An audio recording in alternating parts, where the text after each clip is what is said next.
हाँ जी सर, आज गांव खेड़ी मसानी में पहुँचे, क्या कार्यक्रम और ये हरियाणा सरकार की और माननीय मुख्यमंत्री जी की एक अनूठी पहल है, जिसके तहत जिला प्रशासन हर एक महीने में एक गांव में एक रात्रि ठहराव का कार्यक्रम करते हैं, जिसका उद्देश्य ये होता है कि सभी प्रशासन के जो मुख्य अधिकारीगण HODs हैं वो सभी गांव में पहुंचे और गांव वालों की समस्याओं को सुने और जिन समस्याओं को मौके पर समाधान हो सकता है उनको मौके पर समाधान करें और जिन समस्याओं में समय लग सकता है उनका नियमानुसार उनको टेकअप करें। और हर गांव की कुछ ना कुछ डिमांड होती है, तो माननीय मुख्यमंत्री जी ने ये भी चाहा है जो संबंधित अधिकारीगण उन डिमांड्स को टेकअप करें और उनका नियमानुसार उन डिमांड्स को पूरा करना भी सुनिश्चित करें। सर, ऐसा पहली बार होता हुआ देखा है कि किसी समाधान शिविर के अंदर राशन कार्ड तुरंत के तुरंत बनाए जा रहे हैं, क्योंकि इससे पहले काफ़ी चक्कर लगाने पड़ते थे लोगों को ऑफिसों के। तो क्या कहना चाहेंगे सर?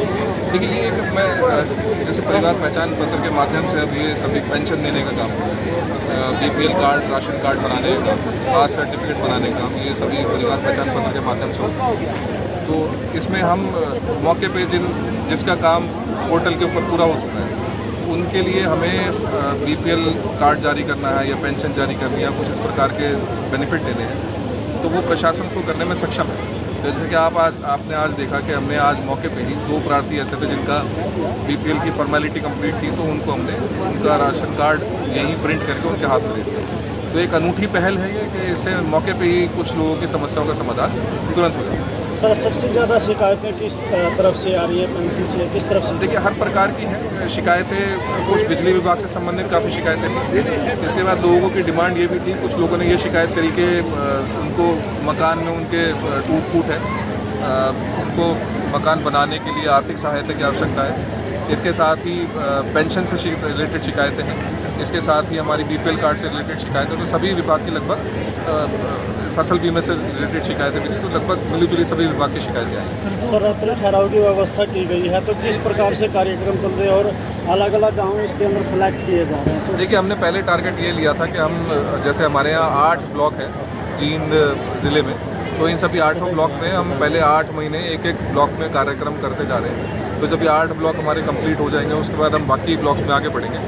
तो हर महीने में जैसे जैसे एक आता है, तो जैसे आज ये हमने खेड़ी मसाना में किया है, उचाना ब्लॉक में, अगली बार हमारा जो भी कार्यक्रम होगा वो जींद जिले के किसी और ब्लॉक में हम उसको करेंगे। सर, पेंशन के मामले में सबसे बड़ी जो एक समस्या आ रही है, क्लरिकल मिस्टेक, जो इनकम बढ़ा दी जाती है या किस कारण से, उसकी वजह से बहुत सी समस्याएं लोगों को सामना करनी पड़ रही है। क्लरिकल मिस्टेक तो मैं इसको नहीं कहूँगा, क्योंकि सरकार ने जो पोर्टल ये बनाया है ये कई और पीछे इंटीग्रेटेड है। जैसे इनकम टैक्स के एक पोर्टल से इंटीग्रेटेड है, ये आपके बिजली का बिल जो आता है उससे इंटीग्रेटेड है। तो एक सरकार ने एक सीमा निर्धारित की हुई है कि अगर आपने पिछले 3 साल में 5 साल में अगर आपने इनकम टैक्स रिटर्न भरी है तो फिर आपका कहीं ना कहीं वो इनकम बढ़ती है। और अगर आप एक लिमिट के ऊपर बिजली का बिल आ रहा है आपको, तो सरकार का मानना है कि उसमें इनकम ज़्यादा होनी चाहिए। तो क्लरिकल मिस्टेक नहीं कहूँगा, लेकिन उसमें फिर भी हमारे पास ऐसा होता है कि मान लीजिए कोई शिकायत लेके आता है कि मेरी इनकम ज़्यादा कर दी है, तो उसका एक प्रोसीजर है, उसमें ADC हमारे सक्षम अधिकारी हैं, एक फिजिकल वेरिफिकेशन करा के हम उसकी इनकम को भी जो होनी चाहिए वो कर भी देते हैं। सर, बहुत सी समस्याएं बड़े अधिकारियों तक पहुंच नहीं पाती है, ग्राउंड लेवल पे ही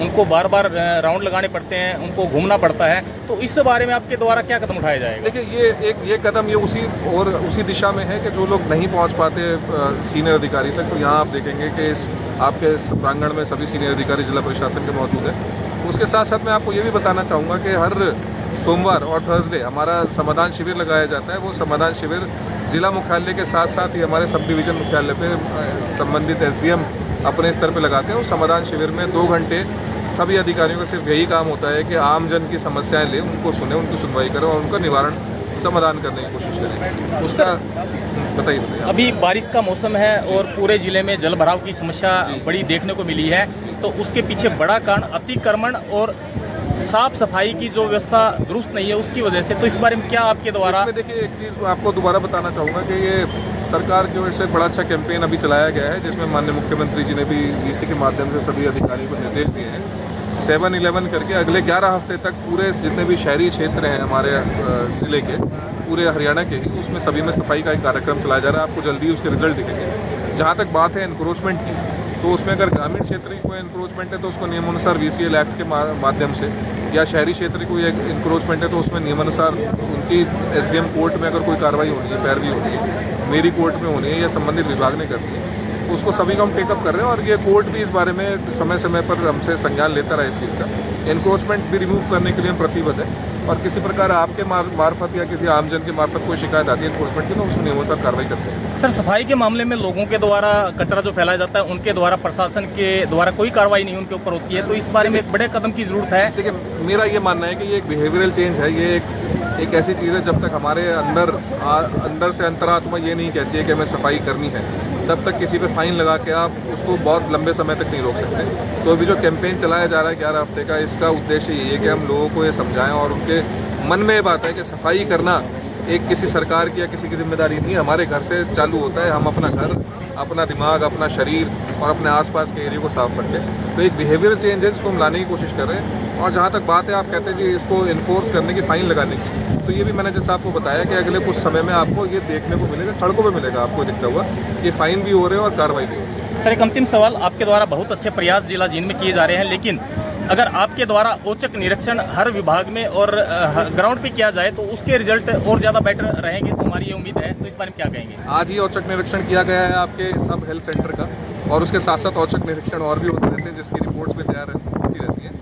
इसके साथ साथ ही हमारे कहीं कोई डेवलपमेंट का काम चल रहा है, कोई कहीं कंस्ट्रक्शन वर्क है किसी सरकारी विभाग का, तो उसका भी निरीक्षण होता है, उसकी भी रिपोर्ट बनती है। आने वाले समय में इसको बढ़ाएंगे। सर, जो जनता की समस्या आई है वो कितने दिन में आप उसका निदान कर दोगे? देखिए, ये एक समय तो देना थोड़ा सा मेरे लिए मुश्किल है क्योंकि वो हर विभाग अपने नियम के अनुसार ही कार्य करता है। लेकिन मेरा ये मानना है कि हम अगले 15-20 दिन के अंदर अंदर हम इन सभी एप्लीकेशंस को प्रोसेस करके इस लेवल तक तो ले आएंगे जो होने लायक है। वो लगभग फाइनल अंतिम स्टेज तक पहुंच जाएंगे और मुझे लगता है कि 20 से 25 दिन के अंदर अंदर जो होने लायक है वो उनका बिल्कुल समाधान कर दिया जाए। सर, फैमिली आईडी में एक इनकम बढ़ाते हैं, उसका क्या रीज़न है? मैंने जैसे कि आपको बताया कि फैमिली आईडी में इनकम ऐसे नहीं बढ़ाई जाती। फैमिली आईडी जो है वो पोर्टल उसके पीछे कई सारी चीज़ होती है। इनकम टैक्स से भी संबंधित है, वो आपके बिजली का बिल से भी संबंधित है, आपने कोई बड़ी गाड़ी ली है 4 व्हीलर उससे भी संबंधित है। तो वो इनकम बढ़ाई नहीं जाती है, सिर्फ वो ऑटोमेटिक एक तरीके का सिस्टम है। फिर भी उसमें यह है कि अगर किसी की कोई शिकायत है तो उसमें नियमानुसार फिजिकल वेरिफिकेशन कराने के बाद हम उसको कम भी कर दें। सर, क्या गांव के साथ साथ इस प्रकार के कदम शहरों में उठाने की जरूरत है कि नहीं, जिस प्रकार रात्रि ठहराव का कार्यक्रम आज